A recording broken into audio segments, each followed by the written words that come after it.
Charlia. I'm Gladys. I'm Joes. Hi, I'm Tabby. I'm Shireen. And we're the lunch crew.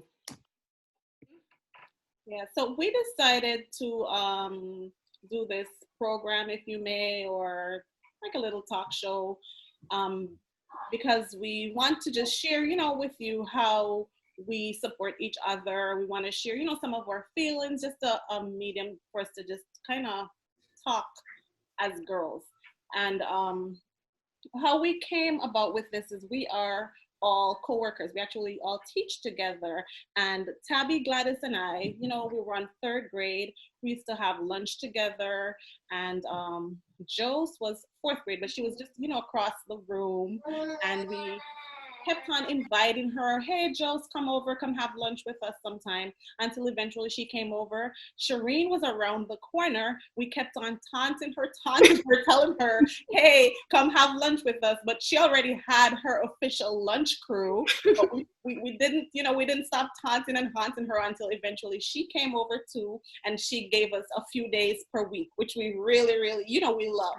So that's pretty much how we came together. So we wanted to just share some of what we go through from day to day, and we call ourselves the lunch crew. So first we want to talk a little bit about why we decided to do this group. So I know, well, we all have our reasons why, and we agree on most of them.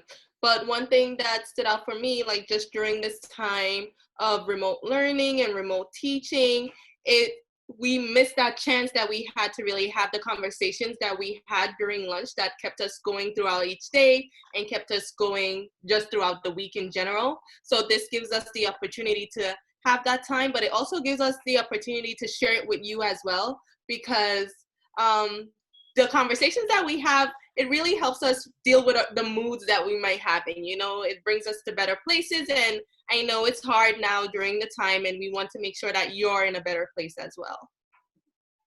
Well, in addition to that, I just want to vent publicly as well. So besides venting publicly, I found that with the support that I received from this group, I wanted to show kind of like the world, if the world was like, the world will see this. So I wanted to show the world how beneficial it is to have like a support system like this one to help you go through the hard times. So yeah. And not just that, but we support one another in and out of the classroom. And I feel like over time we have grown to be not just a school community, but just a family.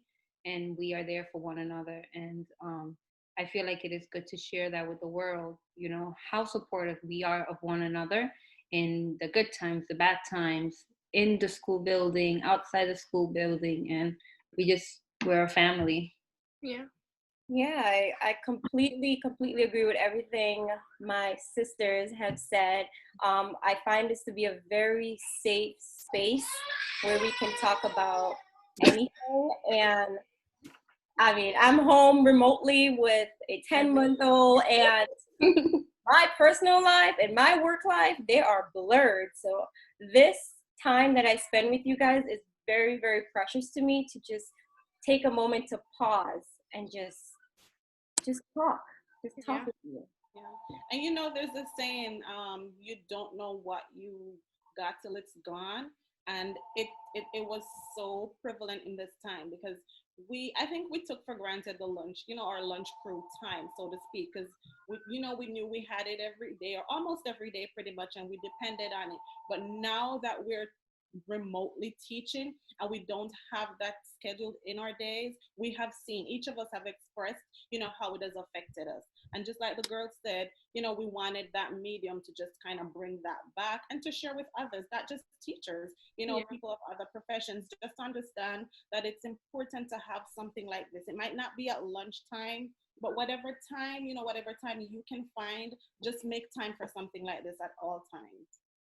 And I feel like for me, it has been life-changing, just to know that I could always go to my coworkers during lunch, and that is my time to just kind of like let it out. I used to be more of, well, I'm just gonna work through lunch, And, you know, my coworker was like, you can't do that. You need a time to take a break. And slowly, and of course, I now understand why it's so important to have the support, to have this time during the day just to, you know, put your guard down and just be able to let everything that you're holding in out. A little bit about how you came into the profession. Like, why teaching? Why did we decide to teach? Well, my journey is a funny one. I spent 1 year learning biology because I wanted to be a doctor. Then I started finding some tutoring, hustling on the side, and I found that I was more interested in going to work, not because of the money, but because of what I was doing. Then I was actually interested in going to school. So I decided to take a break and think about my options. And I had a mentor, and I met her through summer school, and she kind of talked to me about how important it is to find something that you love, to find something to do that you love. And it's not going to feel like work.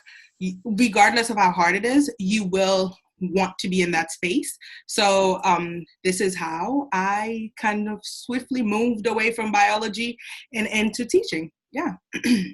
I agree with Joe's with finding something that you love. For me, it was like, so I always wanted to be a teacher from the moment I was young. I guess like standard 4. I think that's 4th grade, 3rd grade age, and I liked helping out other students, helping them. Plus, I just had this amazing teacher that made me feel like I was more than a student. Like she was such a well-rounded person that will teach us different things in and outside of the classroom. And I was like, I want to be this in someone's life. That got deterred a little bit because we're Caribbean, we're all Caribbean, and you know how Caribbean parents are, and they're like, teaching, that don't make much money, or, you know, kids are rude, do you want to deal with that? Go and do something.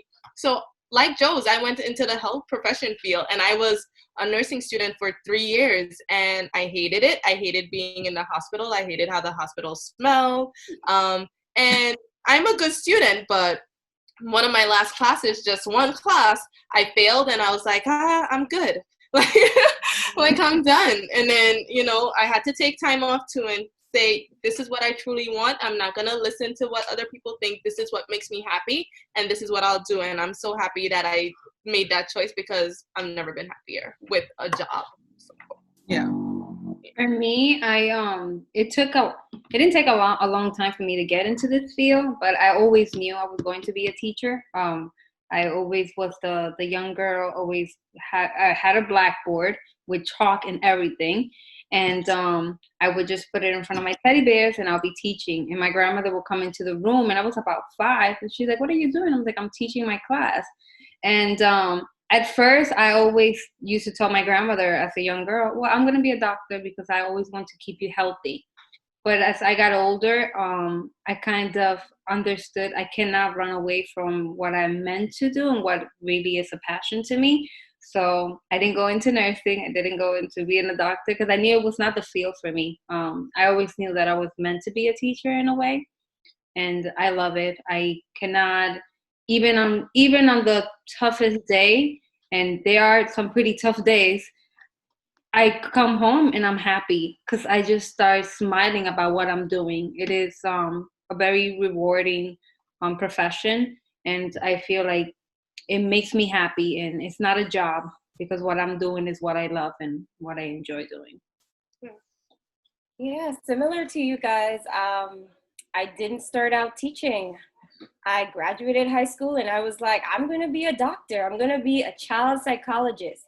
I knew I wanted to work with kids, but I just didn't know what avenue. So I picked child psychology. And then as I was finishing up my last year, I did an internship at a school. And I know it was the end of my 4 years of college, and I spent 4 years on psychology, but then I all of a sudden wanted to be a teacher. I realized that I wanted to be an educator, especially in certain communities, students who are not well off, and also students with disabilities. So this is why after I graduated with my bachelor's, I pursued special education, and I just knew I wanted to always work with kids who needed special support. And that's what I've been doing for the past almost 8 years. So for me, I am from a family of educators. My mom is a teacher, my dad is a teacher. So I saw, I saw the respect that they got. I saw the work that they had to put in. Like, they never stopped working. They'll bring work home. We would be helping, helping to check work, all of that kind of stuff. And I saw the burden that it, put on them. And, I told myself at a very young age that I would never be a teacher. Never say never. But I told myself I would never be a teacher. Just because of all of that. So I said, I'm going to become a lawyer. No matter what, that's what I'm going to do. I, graduated, went to college. I did American history. And I said I would do my 3-year degree because I went to college in Jamaica. So I said I would do my 3-year degree and then I would go into law. As I was there and I realized how long it would take me to pursue my law degree, I was like, okay, nope, I'm not doing that. So, I did it and I still decided I'm not doing teaching. Graduated, went into social work.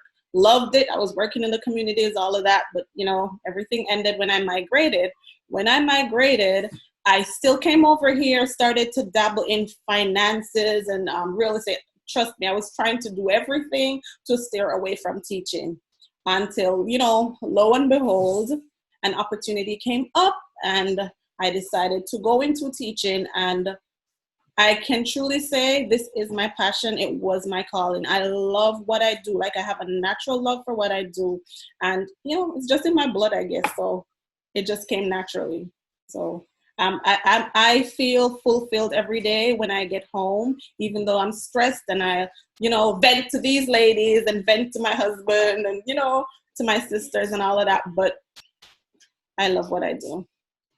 And I think there's something about with the kids, when you find that group of kids, I mean, they get you and you get them, they get your jokes and they say jokes to you too. And then it's not inappropriate jokes, but jokes that make you laugh. And later on you sit home and you think about, remember so-and-so said that. And there are those things that you can't really talk to anyone outside of the profession, but they just light up your, like, they make me smile. And then I come to you guys and I talk to you about it. And it just makes everything better. Yeah. And they're so unpredictable. Like, every day is completely different and it never goes as you plan. And that's the best part of it. So much like memories and joy that you get out of it. Mm-hmm. Even on your worst day, there's always something that happened that day that just showed the positivity in being in the classroom. Somebody's bound to say something or do something that's just gonna make you laugh. And sometimes you can't even laugh at it. You have to keep it in. When everything is done, you go outside and laugh. So some things you can laugh at. Like, sometimes I just love how they can read my faces, and then you would have inside jokes. So somebody would do something and I would just make a face, and then the other kids would be like, just respond for me. And I'm like, oh my God. I love how even though, we're teaching 3rd grade and they get it, sometimes they're like, she's being sarcastic. Don't you get it? Like, they know, they understand and they know. And, being in a classroom with Tabby and I, you guys don't want to be there. You don't want to be there. But it's great. It's great. Yeah, and it's just like we have such a big responsibility. Like, these little people are going to be adults one day, and the elementary years that we're with them is such an important part of their life in building them to become lifelong learners. So I get chills sometimes thinking about educating them. That's why it's important too, that because they're so young, and that's another reason why I wanted elementary kids, you have to make sure that you're doing the right thing when you're with them, because it's their foundation, and you have to make sure that you're encouraging them no matter how stressful each day might be, and you're making them feel like they can do whatever they set their mind to, and they can be whoever they want to be, Yeah. I feel like although it's elementary school and we still see them I call my kids my babies. I'm like, my babies. I'm just so used to it because I spend so much time with them. I tell them I spend more time with you than I spend with my own family at times because I'm with you for 10 months. And it's just, although they're elementary school students, but the impact that we have as educators in elementary school is so big. You often hear about kids, coming back and saying, it was my third grade teacher who really pushed me to be a mathematician, or it was my fourth grade teacher that helped me fall in love with reading, or it was my fifth grade teacher that really made me fall in love with fractions. So you always have those stories that, although it's elementary school and it's the beginning, but it's the impact, it's the foundation for the rest of their life. They literally watch everything that we're doing. Even when we think they're not watching, they'll come after and they'll say something, and it will catch you off guard because you didn't even realize that they were paying attention or they were noticing, so it's like we're living our lives as an example for them every day, just to make sure. And then not that we're perfect, because we let them know, the teachers, we can make mistakes too. And they, they understand that, and they know that it's okay to make mistakes, but they understand that, okay, as growing, as kids growing up, there's certain decisions and certain responsibilities that you have and that you are held accountable for. So, they understand that also. All right. So we're going to talk a little bit about, why it's important to take a break sometimes. Sometimes we understand that in some professions you're not able, as we kind of touched on it in the beginning, that we're not able to take a lunch break. And even us, sometimes we're not able to take a lunch break, or sometimes it's a working lunch, or, it looks different. But why is it important to take a break sometimes? Especially with this job, there's a lot that comes to it.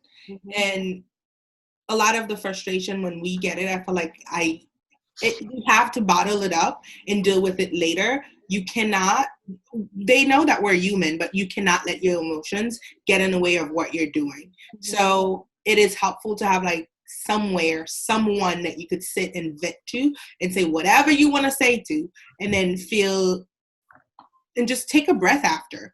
Because if you bottle it up, one day you will explode. If you don't have that pause moment, it's going to get in the way of what you're doing. It's going to take the joy out of everything. I mean, also as a teacher, you're always on the move. Like for me, it's just a moment to stop and do nothing and think about try not to think about grading or think about the next thing that I have to do or something. Let's say we have an hour lunch break. I'm spending only 20 minutes of that doing nothing, but still it gives me that time to relax and decompress and then come back fresh for the rest of the school day. So, just having that time to do nothing. And has this ever happened to you guys where you have a bad morning, but then right after the lunch, you come back, it's like a new person? Yeah. Now that Sharina is saying that, I'm noticing it. Yeah. When I take a break, I'll come back a new person. Definitely. And just looking forward to lunch. Just, sometimes we'll say, well, let's buy lunch, and it'll be like Friday, it'll be our cheat day. And just looking forward to lunch and just sitting down and being able just to talk and laugh. And we do laugh. Yes, we do. Yeah. And then the thing about, sometimes some people have lunch on their own, because I think this is my 13th year, and I've experienced different variations of lunch. Sometimes it was like, okay, I'm just by myself in my classroom having lunch. Sometimes I'm with other people, obviously, having lunch. But then us as a group, we hold each other accountable. It's like, listen, if everyone is not there, we're calling, hey, where are you? Why are you not here? What time are you coming? And sometimes, and as Shireen said, it's probably 20 minutes, sometimes 15 minutes, because we still have to plan something. We probably have another meeting. We probably have class parties like Joe's, and but we have other things to do. But we kind of always make sure, okay, at least 15 to 20 minutes of our 45 minutes, we're together, we're laughing, we're talking, we're just taking a minute to breathe, and then we come back. Second session, new person. Very important. Charlia taught me a very important lesson on my first year of teaching at our school. I remember my fiance was subbing in our school, And Charlia was like, this is where I'm gonna get her. And I remember she came into the room and she told me while my fiance was there, like, she needs to learn how to take a break and how to relax. Oh my God. She was like, she needs to stop working during lunch. This is not healthy. And I remember ever since that day, something just changed in me, because I shouldn't be working. Like, this is the only time that I get to eat and I get to sit down and just take a breather. And ever since that, I've never stayed in my room to work. And even when I have like stuff to do, I'll take my computer and I'll open it up for 5 minutes. But then the conversations come and there's no work being done. So I'm like, okay, I'll just do it later, because this is my lunchtime. I need to enjoy my time with my girl. Yeah, and it's not all about venting. Like, we have fun. We might end up dancing. We might end up discussing a new book, a new movie, talk about our relationship. So it's not just us saying, oh my God, let me tell you about today. Yeah. There's Talk a lot about of, how we grow up. yeah, it's a lot of positive moments that we have. And sometimes it's not all of us just sharing. Sometimes we're just there to listen to one of our, sisters or friends that's going through something, to give feedback. Or so, yeah. And during that time also, you find out what you have in common with each and every single person in that group. I didn't know that Tabby watched Drag Race. Now we text each other on Instagram to talk about what's going to happen. Like, those little things, and finding out different recipes that we could share, and making fun of each other. We do that as well. I also have like seen how much in common we have in our values and our, how we were brought up. And I think, sometimes I think about it, like, I think it's a Caribbean thing. Like, we're so alike in so many things, and it's just wonderful to feel that closeness to people, and just how well they understand you, and you could say something and they're not gonna look at you like, what are you saying? It's okay, because they get you. That's true. Yeah. All right. So we could go on talking forever, because that's what we do. But there's a lot more to come, and we'll just give you an idea of some of the other topics that we'll be talking about. We'll talk more about like relationships and friendships, and we'll talk more about how we support each other. We'll also talk about we'll do interviews too, right, guys? We'll interview other co-workers or friends, or different people. So this is really a medium that we want you to take it as something where we can support you, or you can listen and you can realize that we're living the same kind of life. We're having those same experiences that you are having, and these are just some ways that we find to cope with them. And if you have any suggestions of anything that you want us to cover, we're more than open to, taking some of those suggestions and talking about them. Yeah, and don't forget to like our video, share our video, comment, subscribe. No, it's not YouTube. It's not YouTube. But most importantly, just understand how this could help you and how it has helped us. Just I think how important it is to have this time and this type of support. I think it's good to find a group of people that you relate to. It definitely makes things a lot easier. It makes your days go by easier. It changes your mood sometimes. And we found that we related to each other in so many ways, and with just so many little things. And it really helps us get through each day. So we're hoping that you can at least find ways to relate to us, and we can help you get through certain days somehow. And like Charlia mentioned in the beginning, it's not just, oh, I'm a teacher, what are their thoughts on this? But I agree with them on that relationship thing. I agree with them on that, job thing. I agree with them on the food. We talk about food a lot. Food and TV, too much. And Beyonce. Yeah, just for an example, I just because our friend Jose here is a vegan, and we're so proud of her. She just came one day and she was like, I'm going vegan, guys. And we're looking like, you're crazy. You're right. And she is still, since when, Joes? It's been 7 months now. I Whoa. think. Yeah. So I just texted her. My husband was like, what do you need at Trader Joe's? I'm like, okay. I text Joe's and I forwarded everything that he said that Joe's told me to get at Trader Joe's because I'm trying to be healthy too. So, you know, we support each other. We can text or call each other anytime. Gladys just FaceTimes us out of the blue for random FaceTime. Join my girl. I'm so used to, I'm inside the building, 7 a.m, and sometimes it will be 3 o'clock, and I will still just go open the door, go into my girl's room, like, what are you doing? And just sit down and laugh about anything.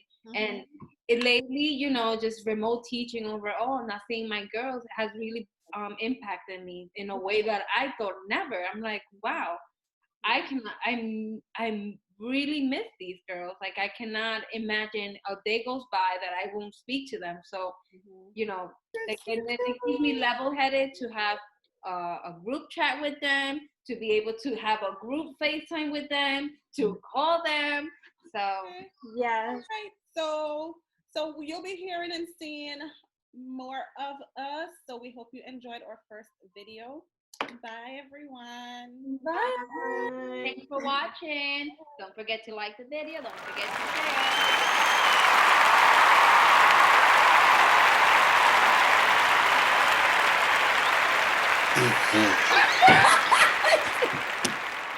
Gladys, you were the one who told us the order. No, don't stop recording. Leave it. We just Leave it. We're cut it out. Start over. Yeah. Don't stop the recording though. You're gonna have a bunch on your computer. All right. Go ahead. All right, ready? So, it is just. Although last time I FaceTime everybody, but nobody picked up. I'm just gonna say this over here. I thought that was an accident. It was not a mistake.